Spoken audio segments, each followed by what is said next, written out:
My name is Reza Ganjavi. I was invited here as a friend of Victoria. We have a mutual interest in the work of Krishnamurti. Neither one of us are followers of his. To really understand his teachings, we wouldn't be a follower. Before I start, I should say that I'm not any kind of an authority of his work. Nobody is, actually. He made it very clear during his lifetime that he didn't want anybody to be a representative of him after he dies, or speak for him, or interpret his work. So I'm just a human who read some books, met him, applied some of his challenges and pointers in my life, and I'm here to share that. From my point of view, my understanding of it. It doesn't mean it's true, so you can find that out by yourselves. I can just point you to some direction. Did you want to say something? Yeah, I was going, how long is it since he died then? He died in 1986. He was born in 1895 in Madanapalli, India. Traveled throughout the world. And in terms of his thinking, he's not an Indian. He's not a Hindu. He's just a freelance human being looking at the world, talking for most of his life. So he was 91 years old when he died. I met him the last 3 years of his life, in 83, 84, and 85. And I had read some books before I meet him, so I had a feeling for what he's saying. So it was very, very profound. And also the man himself. Here's this fragile 90-year-old on the stage, but full of energy. I met him after the talks a few times, and we shook hands and talked and so on. And you just stand next to him, and he's just incredible amount of energy. He did yoga all his life for physical health, not to reach enlightenment. He also did breathing exercises and walked regularly. So he tried to take care of his body. He was a vegetarian all his life. So now that we're on that track, let me tell you about the man, and then we can talk about the message or the teachings. A couple of people also asked about my journey, so maybe I'll tell you 2 minutes about my life. I was born in Iran and moved to the US at an early age and studied in the university. I studied computer science, philosophy, and business administration. I had a master's and 2 bachelors. Also studied music and moved to Switzerland and back and forth, lived in many countries, and here I am. That's my story. Is that enough, Anne? Sure. My journey. But I think we are also interested how the message of Krishnamurti has changed you, or what you have Right. Just finish this subject of his life, just a 2-minute biography. He was born in India in 1895. I don't know, about 30, 40 years ago, before he was born, there was a Russian lady, Russian German, by the name of Helena Blavatsky. And she started what's called the Theosophical Society, which is still going strong. Their idea was universal brotherhood of mankind, that all religions are good, and they thought in their predictions that the world teacher would come around that time. So the leaders of the society, Annie Besant, who was the leader, and Charles Leadbeater, both British, they were living in India at the time, in Chennai, which is Madras, and they were looking for the body which would embody the world teacher. And one day, Leadbeater, who was psychic, he wrote some books on chakras and so on and so forth. He saw these boys playing on the beach in Adyar in Madras, and he said, this boy is very special. He doesn't have any trace of selfishness in his aura. So they adopted him and his brother from his father, and these kids were poor, they were malnourished. And they educated them, sent them to England. And then they grew up. At some point, his brother had tuberculosis, and doctors said he should go to Ojai, California, which has a dry climate. So they went there, and they lived there for a while. And so, meanwhile, he's developing his message in a way. The Theosophical Society then said told all its members worldwide that here's the new world teacher. And they made a new sister foundation called Order of the Star of the East, and they made him the head of this organization. Millions of dollars were donated, lots of money and castles and land and so on. He said, guys, forget it. I'm not the world teacher. I'm not going to do your work for you. Don't follow me. Don't follow anybody. You need to do your work for yourself. I'm not a guru. And he gave all the money back and all the land and castles and everything back. And he went freelance, not belonging to any organization. And encouraged his listeners and readers also not to even believe what he says. And the way I look at it, I don't even call it teachings. It's a set of challenges and pointers. And so it's like if I tell you, for example, that I was walking and I saw a door and I opened it, there was an art gallery. And I went inside, there are all these magnificent paintings of yellow and orange and beautiful dancing angels. If I just tell you that and I looked at these paintings, they enriched my life. That's kind of meaningless to you because you don't have that experience until you go and find out if there is this art gallery there. You look at the paintings and they enrich your life. And then I'm not important anymore. I was just a pointer, you see. So that's kind of his role, the way I see it.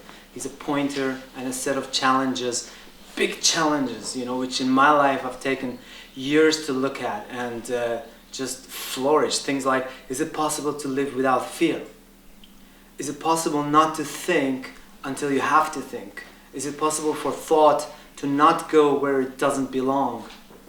And so on. His books are full of these kind of very profound challenges. So back to the biography track. He gave up all the money and the castles and so on. He dissolved the Order of the Star.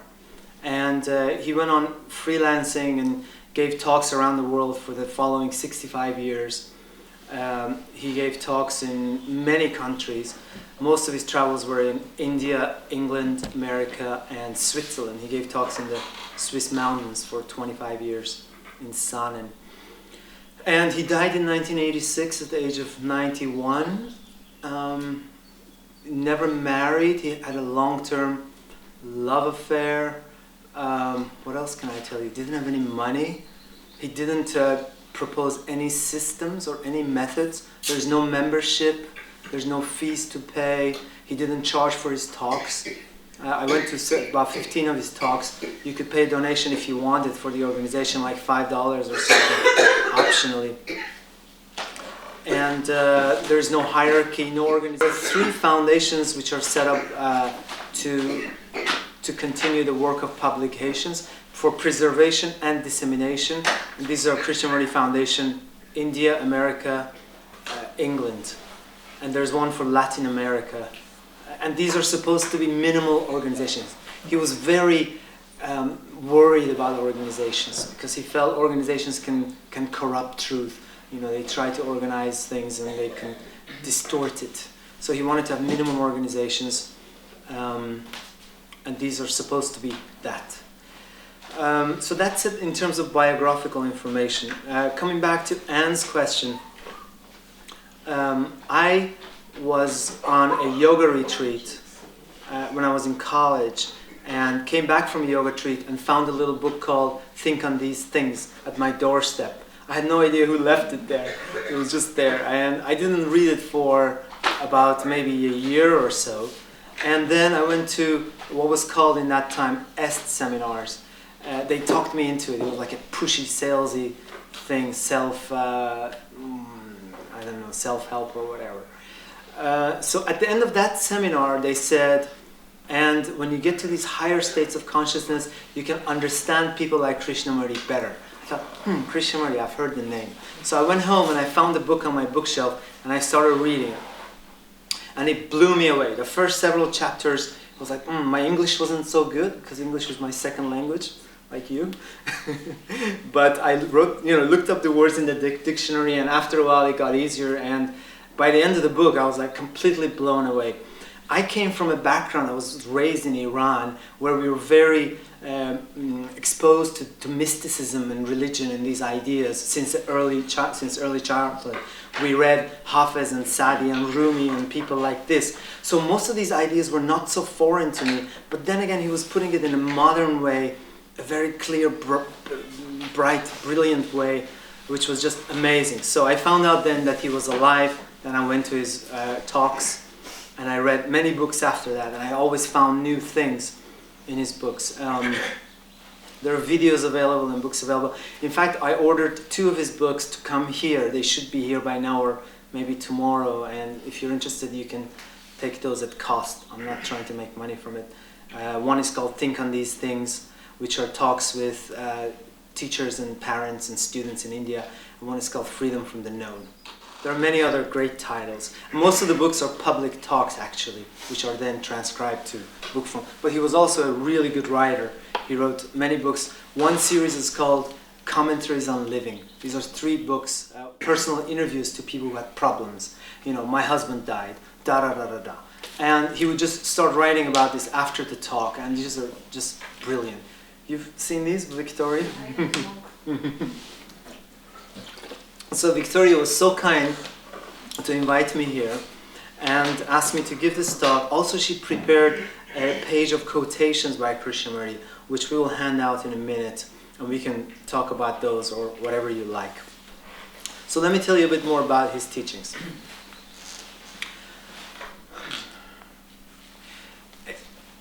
He started talking about these subjects, which these days you hear Byron Katie, Eckhart Tolle, Werner Erhard, who started the EST in the 80s, became the Forum, and then Landmark. These people. So Krishnamurti started talking about these things about 50 years before these people do. So, but what he didn't do was to commercialize it. He didn't charge any money for it. He didn't systematize it. He said that you cannot find truth through a system. A system, a method means 1, 2, 3, and you will get somewhere. The problem is that that you're trying to get to is dynamic itself. So, and if you could get to a place through a method, then there would be no problems in the world. But look at the world. I mean, people starting with Patanjali, even before then, they offered methods. 1, 2, 3, 4, 5, 6, 7, 8. 1, 2, 3, 1, 2, 3, 4. But look at the mess we're in. So obviously methods don't work.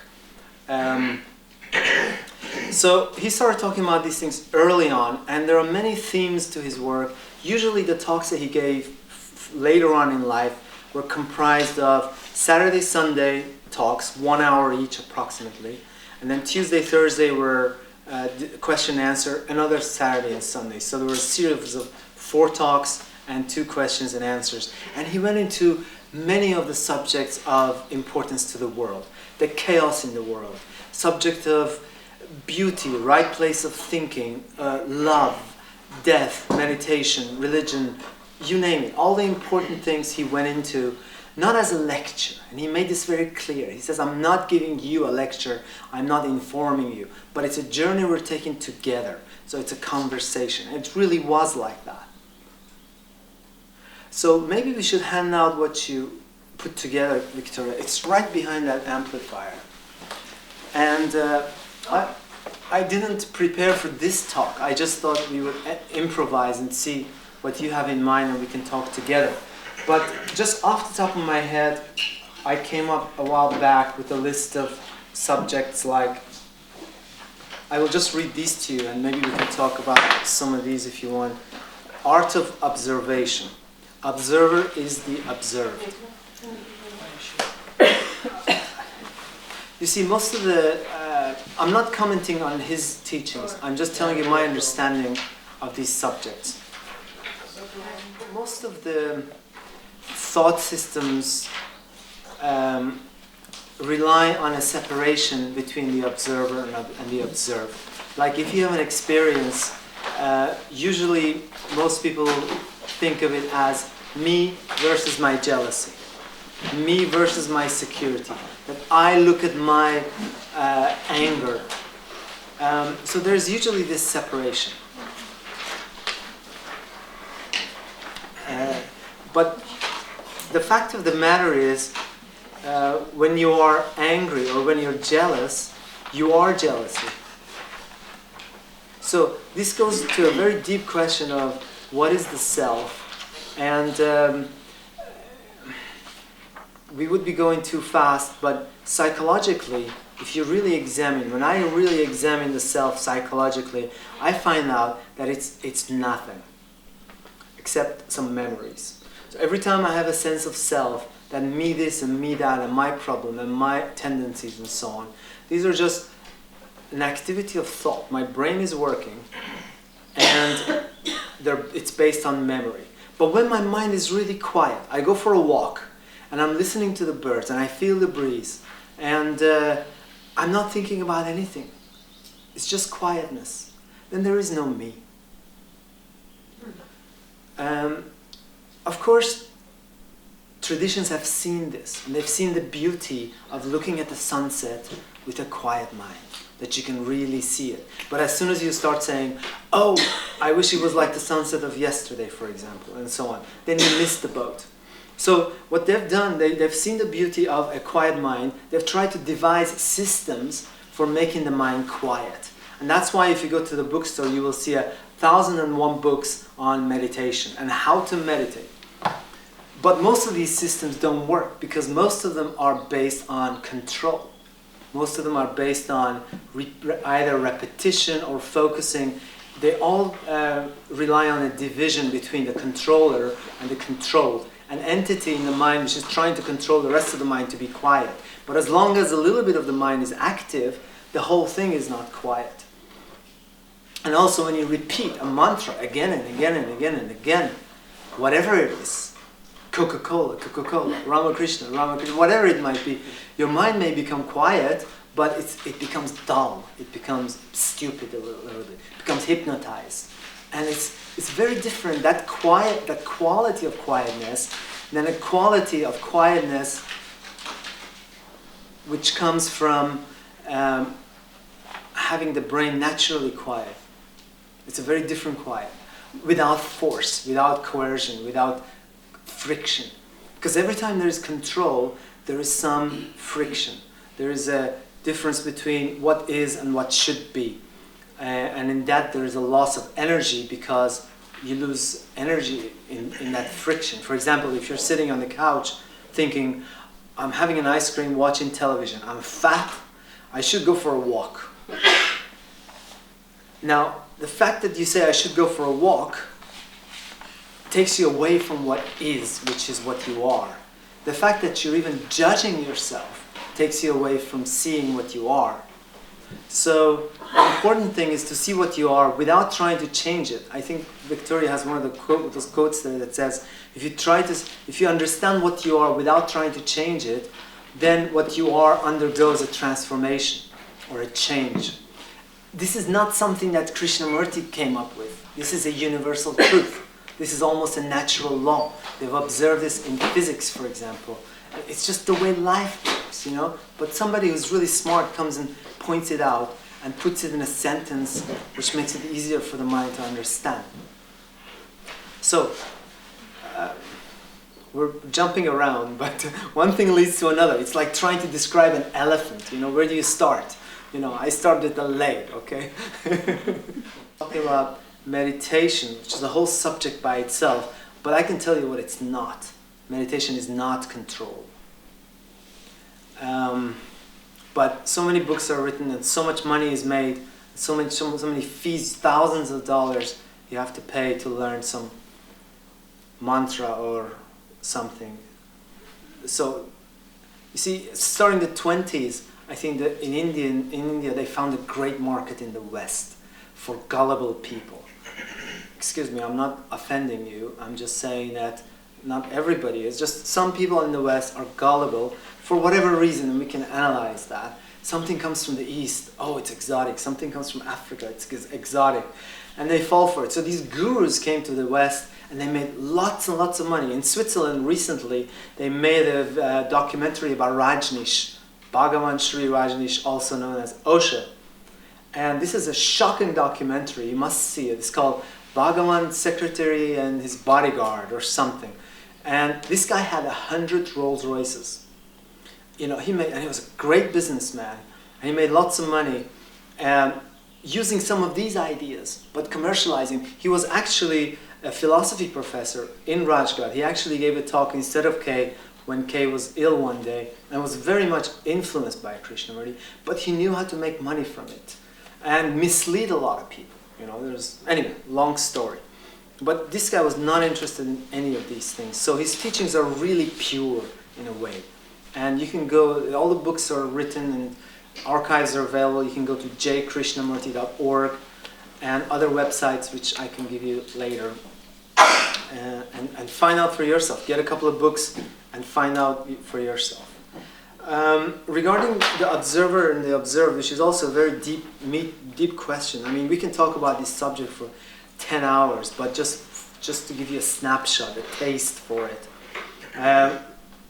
What I understand of his pointers is that when you see what you are and not try to change it, you stay with what you are, because like the example I brought, the fat person on the couch with the ice cream. So she's losing energy, which is necessary to get up and go for a walk. She's losing that energy in conflict. Conflict is the biggest loss of energy. This is what I've found out in my life. As soon as I have a problem with somebody or something, or with myself, or a conflict, I lose energy. I feel like, psst, the tires lost all the air. But when I move around with no conflict, I have a lot of energy. Like children, a lot of children have a lot of energy because they don't have conflict. They don't have... Okay, so that's that. So when you see what you are, then you're not losing energy in conflict. Then that seeing brings its own change. And this is so beautiful. To use Krishnamurti's words, he says, insight is action. When you see something, it becomes a choiceless matter because your intelligence kicks in. You see something and that brings its own action. So, long subject.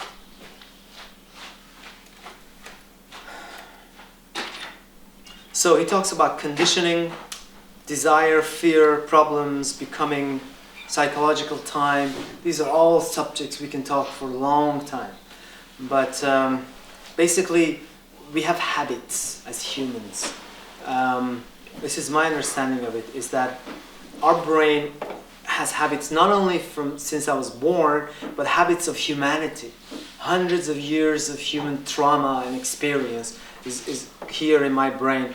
And also animalistic conditionings, because I have a hypothalamus and I have this lower brain. So I was born with a package. The animalistic stuff, the human conditionings, and then my own stuff where teachers and parents since childhood, they tell you things, the religion tells you things, and so on and so forth. So you have all of this, and these constitute a set of habits as well as values. I'm not saying they're bad, but some of them need to be questioned. I learned in my life that I had to question my traditions and find out that some parts of it is good and I want to keep it. Some parts is not good and I drop it.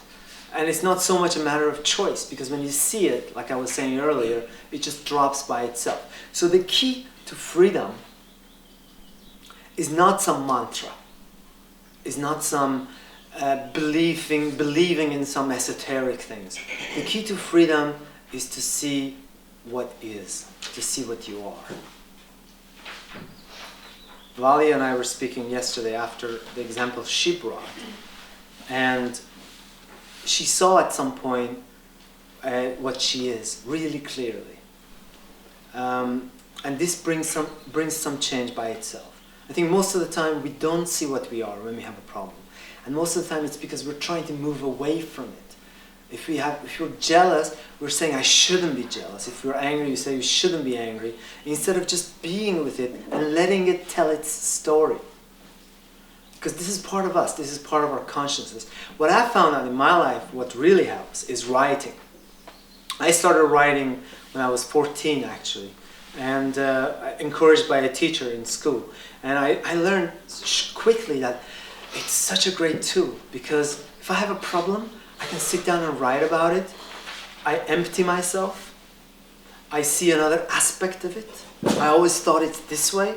As soon as I start writing about it, or similar to talking to a good friend. You know how it is. You start talking about your problem with a good friend. They're just listening. They're not doing anything.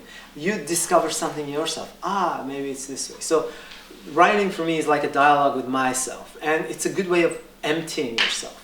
So Krishnamurti talks about meditation, He talked a lot about meditation, but not as control and not as a system, not as something 1, 2, 3 you follow. And so this you can find out by yourself what he had to say. But one of the definitions he gave was the emptying of consciousness of its content. This process of emptying, cleansing. Victoria talks about cleansing the body of the toxins and of the content. Similarly with the mind and the heart and the being. So so that process of writing helps me empty myself. And when you empty yourself, you see another side of the problem, and you become freer. So this is something that helped me a lot throughout my life. Another core aspect of this teaching, in my opinion, is discussion about the role of thought. Now, like I said, several people have taken these ideas, commercialized it into a package, and made lots of money from it. But in every case, there is a reduction. These are people who were influenced by Krishnamurti. They even say it. So, but Krishnamurti talked about it in a very fundamental way. It's like taking orchestral work and reducing it to the guitar. I can do that. I can play a Stravinsky symphony with the guitar, but it's a reduction. So you lose something. But dedicated his life for 65 years going into these questions, discussing it with scientists. You know, he was very much of a scientist himself. He didn't want to settle for some esoteric beliefs. The world is full of nonsense beliefs. If you look at the history of every religion, they believe in certain things very strongly, which never happened. But they just believe in it because it's being repeated again and again. But Krishnamurti was very scientific in his approach, and he wanted to examine what he was thinking and asking, is this so? Is it really true? Which is this is not Byron Katie. This is the fundamental of science. That's how science started. The ancient Greek philosophers, they asked, why is this happening? And is it really true? And so this is a scientific method. It's something which can be explored further and further. And he is just a set of pointers and challenges. I repeat this again because I don't want you to make an authority out of him. So this is your exploration, your journey. So one of the key things that he talked about was the role of thought. So I give you a 2-minute introduction to the subject as I understand it. So thinking has its right role in life for practical things. Which kind of herb to pick? Sergen knows that because of experience and experimentation. And this is based on his knowledge and memory. Now, what's happened to us throughout the years and centuries is that our societies have become more thought-dominated. So it's given more importance to thinking. You know, you need to become a doctor, the parents tell the kids. In some societies more than others. You need to become an engineer, think. And the educational system emphasizes and overemphasizes thinking and comparison and all these destructive things. So we grow up thinking too much. And we think about things that we don't need to be thinking about. And things that thought was not even made for. It's like trying to brush your hair with a toothbrush. It doesn't work. Toothbrush is for the teeth. So thinking is for deciding what kind of bread should I buy, for practical things, for technological things. How do I go to the moon? How do I make a building? These are things which our thought was made for. But our conditioning and education and habits have made us thinking machines, where we thinking about all kinds of things. Does she really love me? What does he think about me? Images of ourselves, which are all based on thoughts. My image, oh, she thinks that about herself. It's just that my thought about what she thinks of herself. I don't even want to say it's nonsense. It's completely out of place because our mind was not made for this kind of thing. So I learned in my life that, and it's an ongoing process, and it's not a final thing. I don't think freedom is a final thing. You can go to so many gurus and pay them lots of money. There's one in India now charges $6,000 for a 21-day course, which is a lot of money for India, but it's still much less than what Byron Katie charges in America. And I'm not putting him down, but that guy in India is offering you freedom with $6,000, but it doesn't happen because, first of all, it's not a final event in time because it's not of time anyway. It's a moment-to-moment thing. Anyway, taking a detour, coming back to thought. So I've learned that my mind can be free from extra thinking when I learned and learning the limits of thinking. The mind learns the limits of thought. Now, how does that happen? Or why does it happen? It happens through understanding where thought comes from. So let's open that up a bit for a moment. And Krishnamurti went into this very beautifully. He proposes that thought is limited for two reasons. I mean, he's never said it like this. This is my understanding of it. One reason is that because it's material. Thinking is material. It's matter. It's the, if you examine in your brain the neurochemical movements that happen, this is matter. And matter is always limited. Secondly, thought is based on, most thought is based on past experience. So if you examine the thoughts that go on in your mind, most of them, if not all of them, are based on experience as memory. So you had an experience, then you carry some memory of this experience, and this shapes what you think now. Now, experience is always limited. You can always climb higher or go for a longer walk, for example. So experience being limited, memory is limited, knowledge is limited. We've known this for a long time, that our knowledge is limited. Every few days they come up with a new research discarding the old known. Therefore, thinking is limited. So the movement of thought is limited because it's material and it's based on limited experience. So what's limited, where there is limitation, there is division. Right? If I have a piece of land and it has limits, it's divided from the other piece of land beyond the limit. So where there is limitation, there is division. And where there is division, there is conflict, psychologically speaking. As soon as I say I belong to this tribe, naturally I become opposed to you who say I belong to another tribe. And you think your way is absolutely the right way, and I think my way is absolutely the right way, and there's conflict. That's the story of mankind. That is massive. It's a massive wasp. Oh my God.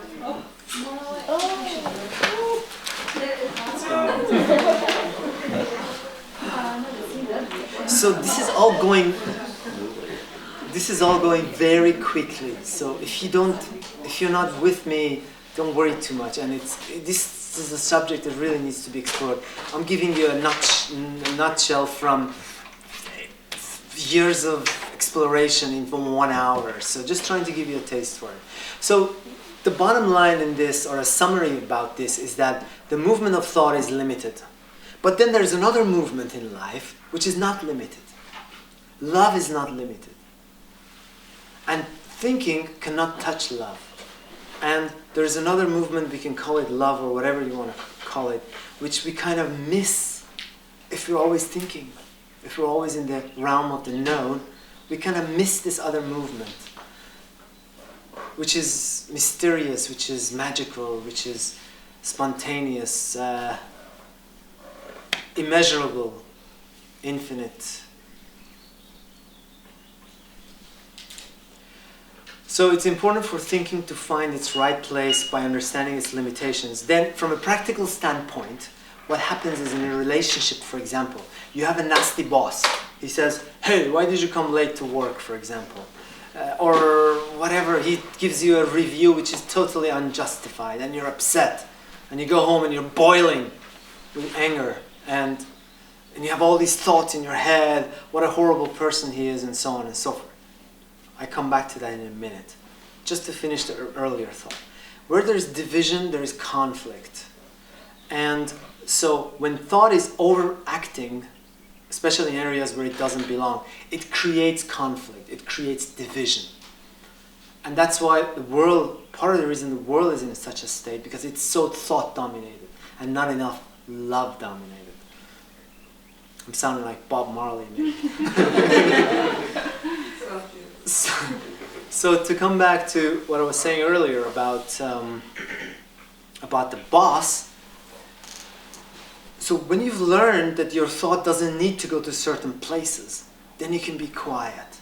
So then you can go to work the next day and be in the present. Because as long as we're churning thoughts, we're in the past, usually. But when you're quiet, if you're walking down the road and the bird is singing and you're thinking about your boss or whatever it is, you don't even hear the bird. You can only hear the bird if you're in the present. Anyway, so you go to work and you're quiet because your mind is seeing that I don't need to be thinking all these thoughts. That you go to work and you be quiet. And then the boss sees something in you. He says, oh, wait a minute. He's supposed to be upset because I was a jerk to him yesterday. But he's coming in and you face the boss and you're quiet. You see him as he is now. Now this applies to husband and wife and girlfriend and co-worker in every relationship. You see the person anew. Because they might have changed too. People can change. They don't often, but they can. So the boss might have seen that he was a jerk himself and he might have changed. He must have seen, oh, maybe I was too hard on him. So meanwhile, if you go to work and you're still thinking the same image, now we're talking about image making, another whole chapter. And what happens is, when you're very quiet, you see him the way he is now, then this changes him in some ways as well, because he feels you're actually loving him in a way by being in the present. Anyway, that's a whole subject.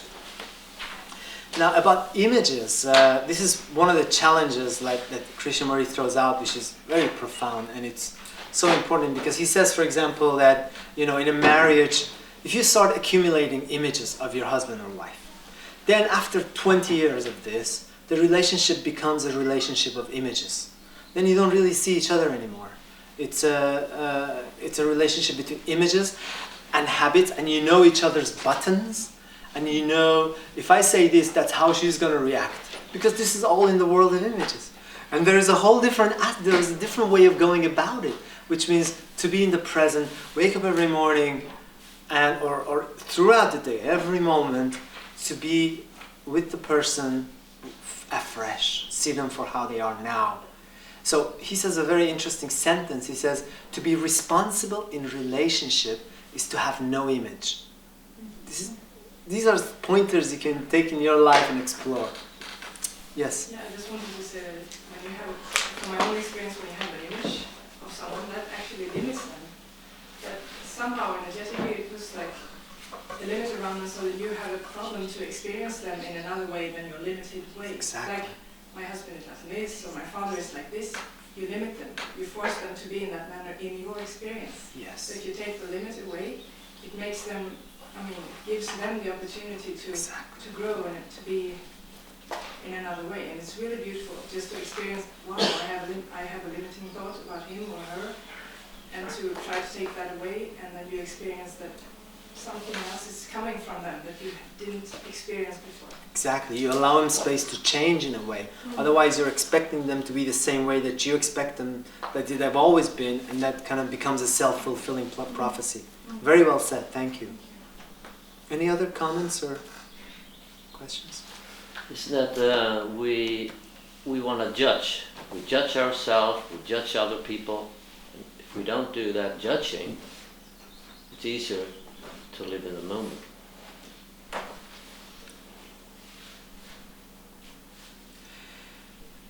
Yes. However, I don't feel so comfortable with the idea that if you see something in the world that you think needs to be changed, I don't think we should discard that. No, and I say don't mean that. that shouldn't be. I'm not saying that's what you're saying. To say that this is okay the way it is, that I should change instead of that changing. Because if you were going, this is one of the limitations that I see to Byron Katie's method. Because if we were going to live like that, the world would not improve. Of course, what's not good, and I think that's something that Byron Katie is trying to get at, is to brood on it and just go on and thinking, oh, what a victim I am, and so on and so forth. And, this is not good, because that you need to put an end to it. That's a habit of the brain to be a victim, And not only a habit to be a victim in itself, but it's a way to give the self continuity. Self-pity and many other things. Conflict also are ways to give the self continuity.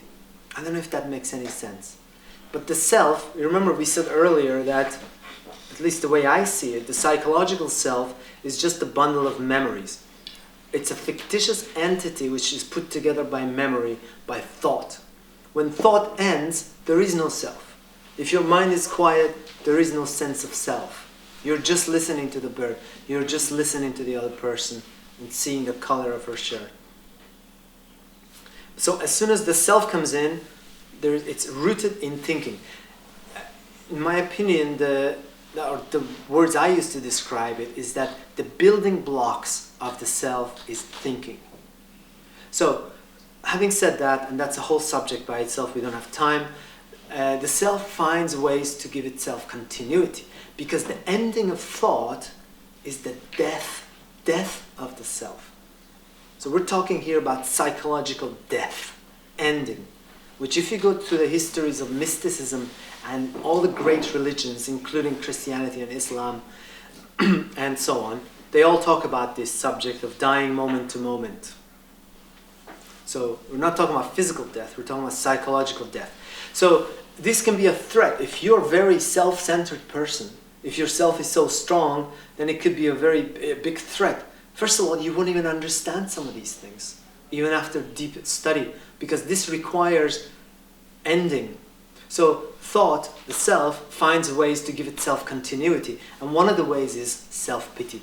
Oh, I am so da-da-da-da-da, and conflict. When you have conflict with somebody, you're suddenly somebody, and you're energized in a way. But that's a very different quality of energy than the energy you have when you have no conflict. When you're not losing energy in conflict, you're full of energy, and this has a different quality than the quality of the energy of the conflict, which is friction.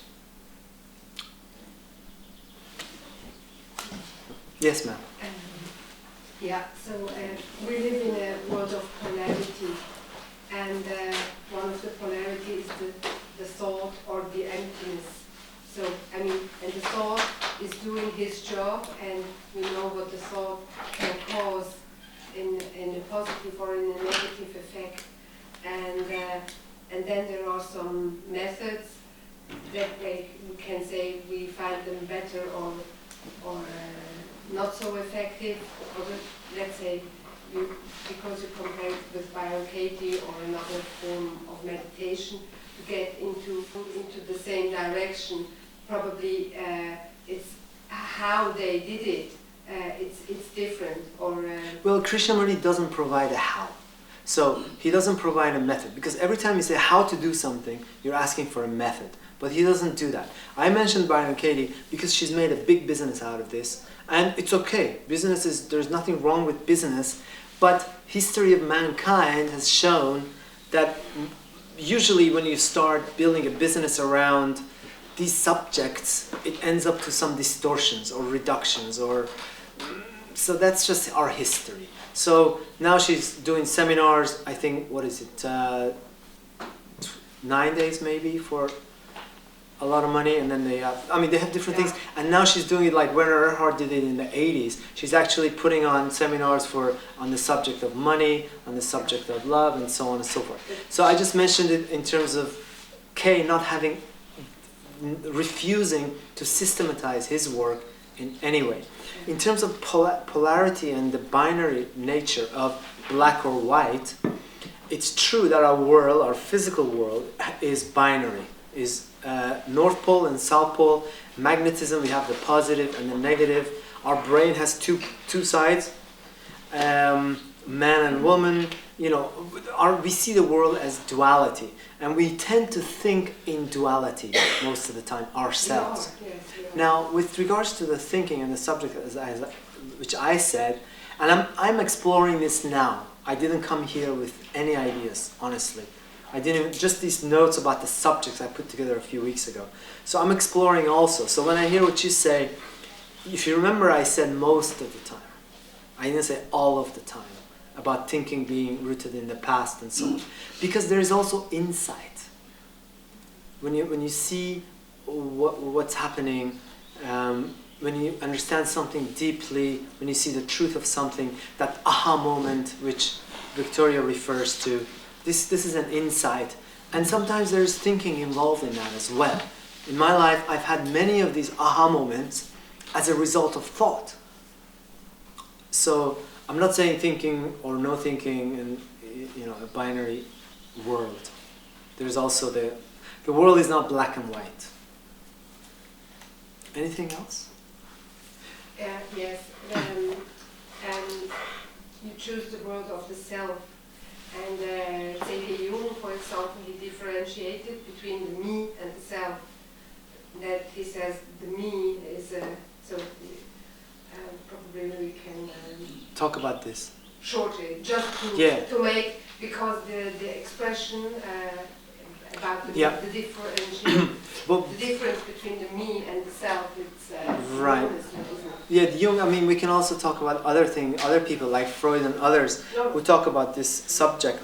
But the way I see it is that there is a biological self which involves the body and also the lower brain, the whole of the brain. But I come with a set of programs which are in my lower brain animalistic. Things like, I need to eat. I think part of growth as a human is to see the animalistic conditionings and not necessarily have your life dictated on them. So, okay, and also but image making also sex has become such a problem in the world, or such a important thing in the world because of image making. It's not the sex itself, but it's all the images which are built around it. And I don't have a problem with sexuality because I don't give it continuity in my mind. When it's there, it's there. When it's not, I don't start thinking about it and imagining things or any kind of a pleasure, let's say. Usually it's our mind which gives continuity to something, which gives rise to desire and then insufficiency and so on and so forth. So there's a lot of benefits to having a quiet mind and not having enter areas where it doesn't need to. So there's the lower brain, the animalistic conditioning, the physical body. Psychologically, as far as I can see, there is no me. Or the me is something which is fictitious in a way. It's like a bubble. It's made out of, it's there sometimes when I'm thinking about it. But when I'm not thinking about it, it's not there. So it's such an easy, simple approach. Some of the most complex things in life needs to be approached simply. Whereas you can find lots and lots of books about this subject, and unfortunately they make it so complicated.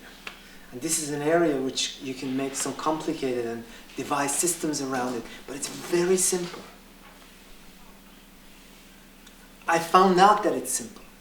For somebody to say, it's simple, then it doesn't mean much. You have to find out yourself.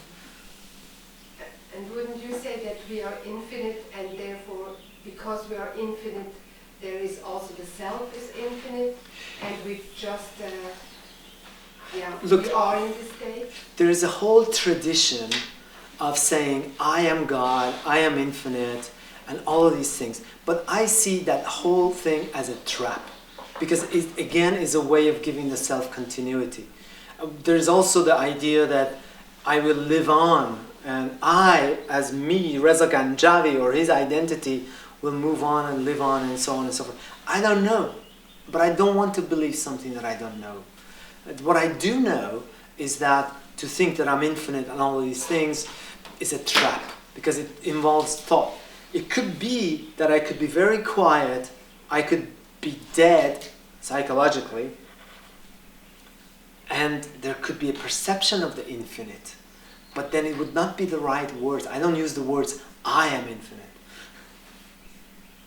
Is he mentioning reincarnation? That's a good question.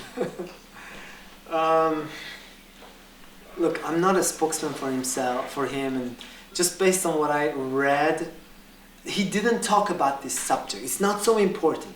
What he talked about the most about this subject was whether you belong to the Eastern religions, which believe in reincarnation, or you belong to the Western religions, which talks about heaven and hell. Either way, the important thing is how you live now, how you live this life.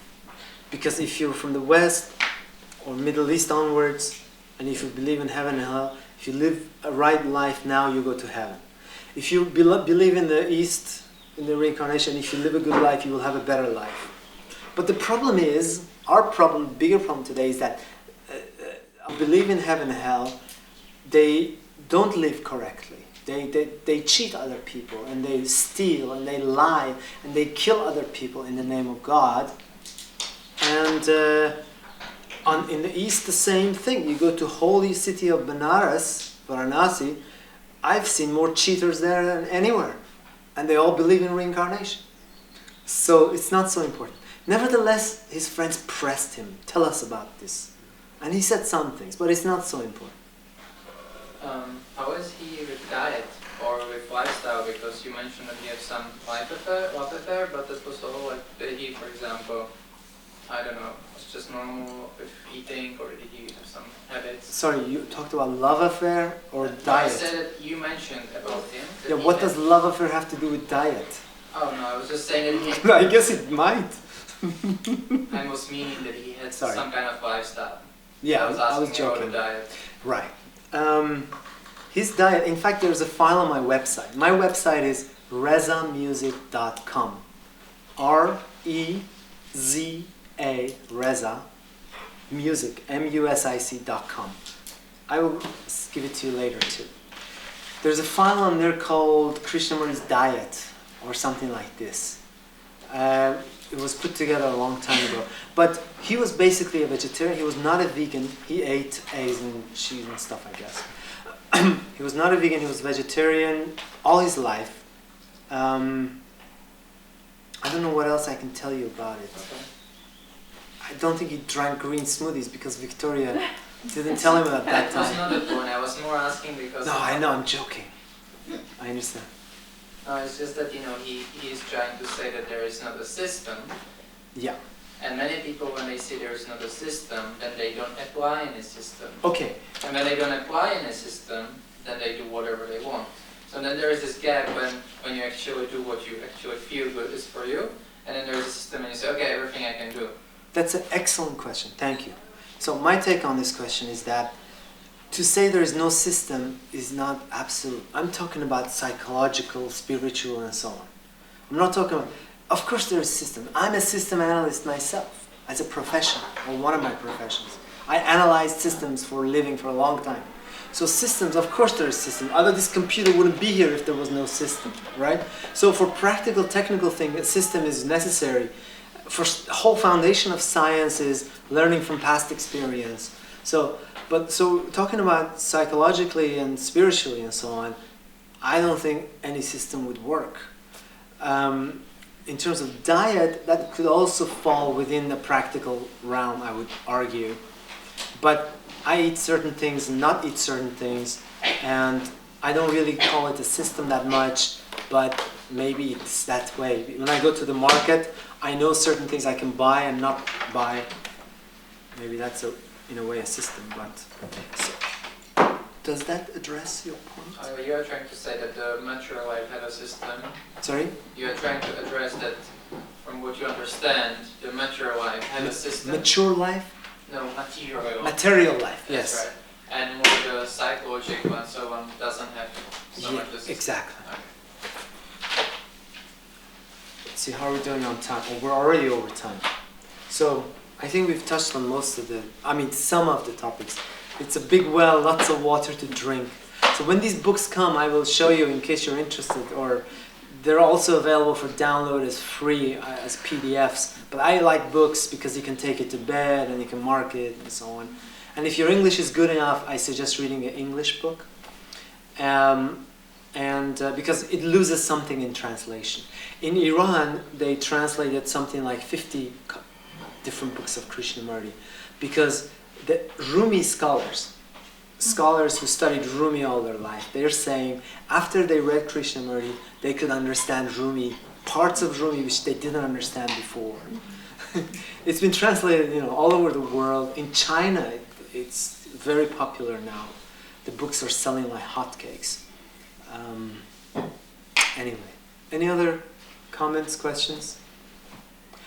Also be patient with the books, because he's a radical, he's a revolutionary in some way. He's not a traditional thinking. If you're used to reading Ramakrishna and Patanjali and modern gurus, it might not make so much sense initially, but be patient and it'll...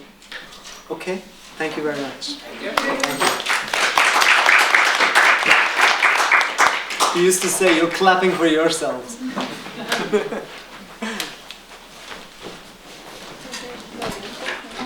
You may say I'm a dreamer, but I'm not the only one. I hope someday you'll join us.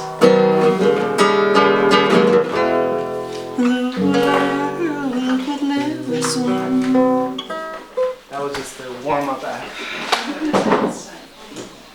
That was a nice warm-up. We enjoyed that.